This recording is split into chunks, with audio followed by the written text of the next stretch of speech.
According to my web window, Google Hangouts on Air is live. This is once again Armando Fox, the instructor for Engineering Software as a Service, and I have another episode of SaaS TV for you. So in the most recent issue of Usenix Login Magazine, Usenix is a professional and technical society that came out of the Unix world, but it's actually very broad. It focuses on practitioners as well as academics and so on. And there was a really, really nice article in the October 2015 issue about life as a site reliability engineer at Google, which you can imagine, site reliability engineering there means there's literally hundreds of millions of people who are depending on you.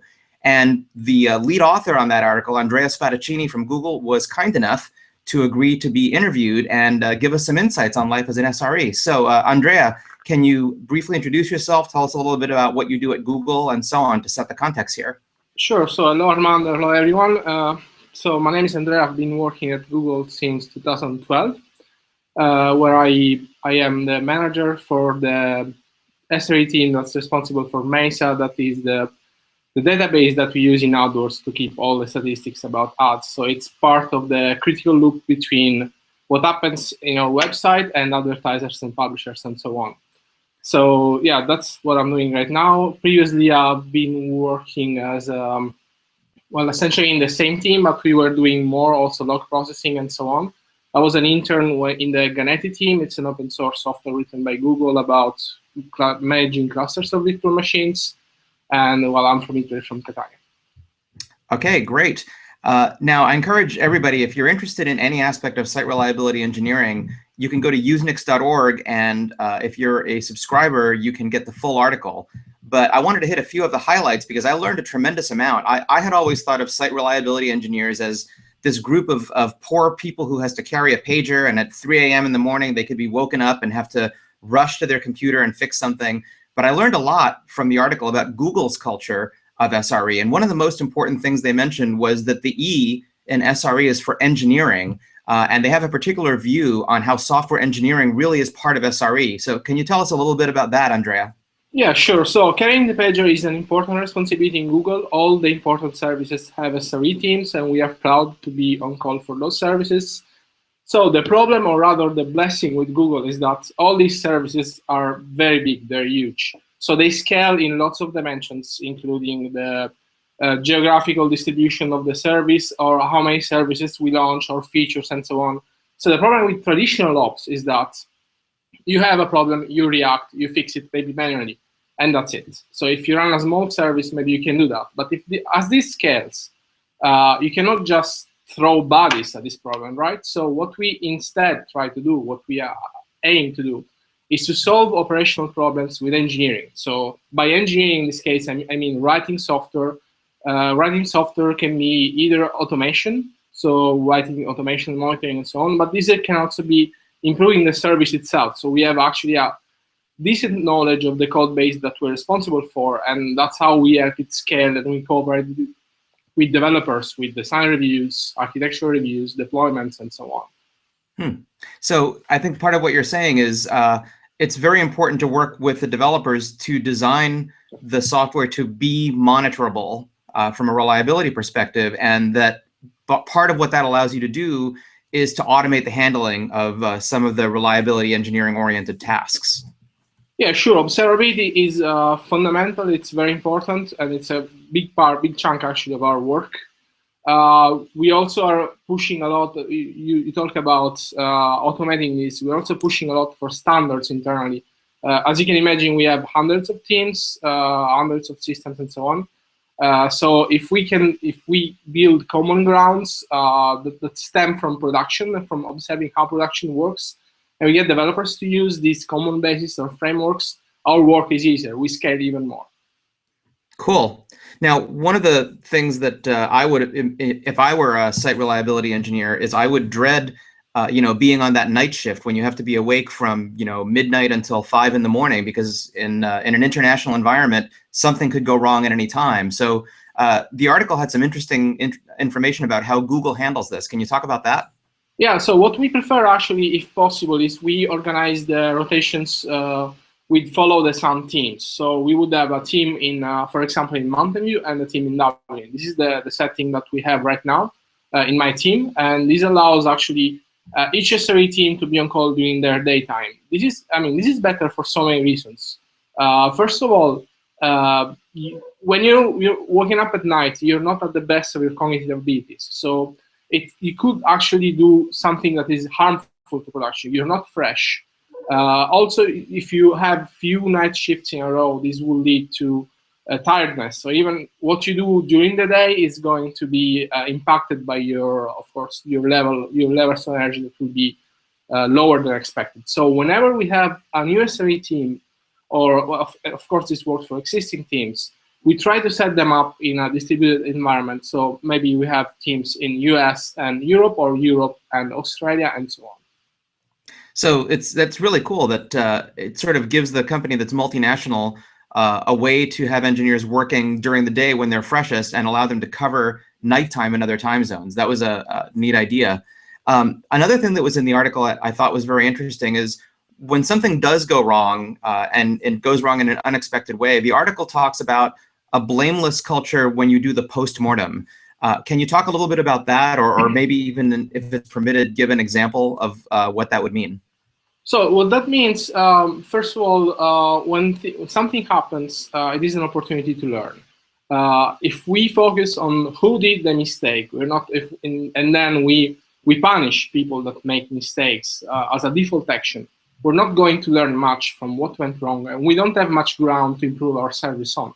So instead we aim to, whenever we have incidents, actually any stakeholder could ask for a post-mortem. So it could be the SRE team, it could be the dev team, it could be users, of course, internal users we're talking about now. And that post-mortem would involve just gathering data about essentially the impact of the problem, the duration, the teams involved, and so on. And then this typically is represented as a sequence of events. This is what happened. That might include names, that could include names. But essentially, and that also contains action items. So we find the root cause, we find all the things that went wrong. We also highlight things that went well during the incident. So for example, what we could say is that the documentation was excellent, or actually that the on-call was very quick in finding the problem, the alerts were good. So it's not just what went wrong, but also what we are doing well. And it's a list of action items that's going to be owned by several people. So in no point here we have a finger pointed to someone that made a mistake. Be it, for instance, launching something that was unreliable, or even a human error. Like, human errors can happen. You cannot avoid human errors. And blaming is not a way to avoid that. So if we have a human error, the action is automate that away, or put safeguards so that no one can make that. That's really great, because one of the things that we always emphasize in our course is software is so complex that really even simple software is now a team experience. And if the team works together and wins, then everybody on the team wins. So we have a famous quote that we use from Fred Brooks, the Turing Award winner, but he's actually quoting a famous American basketball coach when he says, "There are no winners on a losing team, and there are no losers on a winning team." So it's great to hear that when there is an incident of reliability, that's the Google culture for how to learn from the incident. Yes. I think my last question is, you talked about all the ways that Google tries to avoid overloading too much work because you really need these site reliability engineers to be at their best. But you also talk about how underload can be just as dangerous. So what do you mean by that? So actually, this section in the article comes from my personal experience, because for some time I've been responsible for this service, mAaJ, that I'm talking about. So mAaJ, actually, it is a very cool service. If you want to learn a bit more about distributed systems, just look for the paper. I think it was VLDB last year.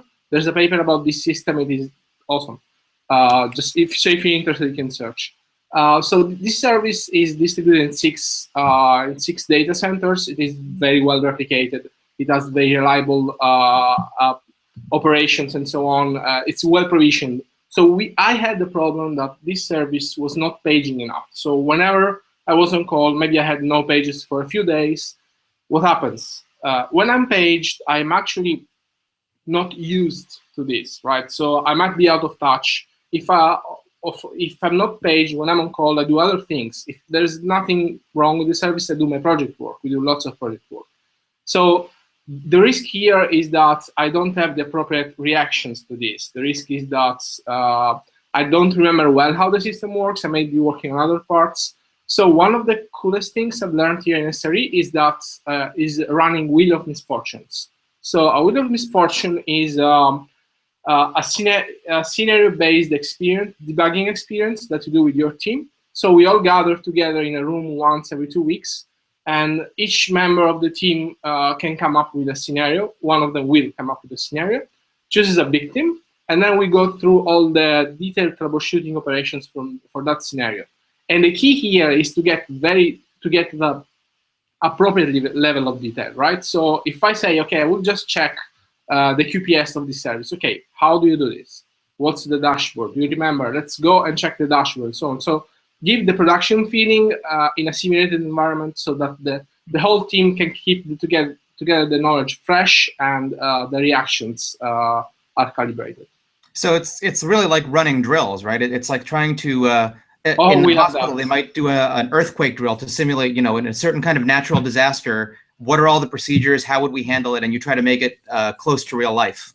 That's simulation, but actually, once per year-ish, we do run a Google-wide disaster recovery scenario. It's called DIRT, D-I-R-T.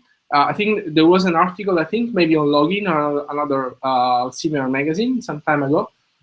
So we have, I think, tens of people working on orchestrating a week of nightmare for our services. So internally, we will try to break our services in ways that are probably never thought of, or ways that we know failed in the past, but we want to check if they failed again. So disaster recovery, loss of capacity, everything. We do that either simulated or in production. So this is another way that we can practically test our services and ourselves to see if the guarantees we know that are true, they should be true, are true or not. Wow. So there you have it, folks. The E in site reliability engineering. Google pays just as much attention to engineering in their reliability operations as in their software. The idea that we can use the multinational presence to allow engineers to work when they're most fresh. When a problem happens, it's a learning opportunity, not an opportunity to point fingers. And practice, practice, practice, so that when something really happens, you're really prepared for it. Anything else that you would like to add, Andrea? So one thing that we didn't probably talk about is how we do project work. So how much time we invest in projects versus the operational work. One of the rules, maybe one of the main rules of SRE is that the operational work must be capped at 50%. So we will have at least 50% of our time to work on engineering projects, to do what we are actually hired to do. Also scale our teams and our organization further to allow Google to do more with essentially not just scaling linearly with bodies and people. So and our projects are software engineering projects. All of us have coding background that is essential to get into SRE. We're all engineers, so there is no distinction. So it's not ops and dev. It is something different. And SRE is made of engineers. And yeah, we discussed a little. That's there you have it, folks. It's a whole lot more than carrying the pager.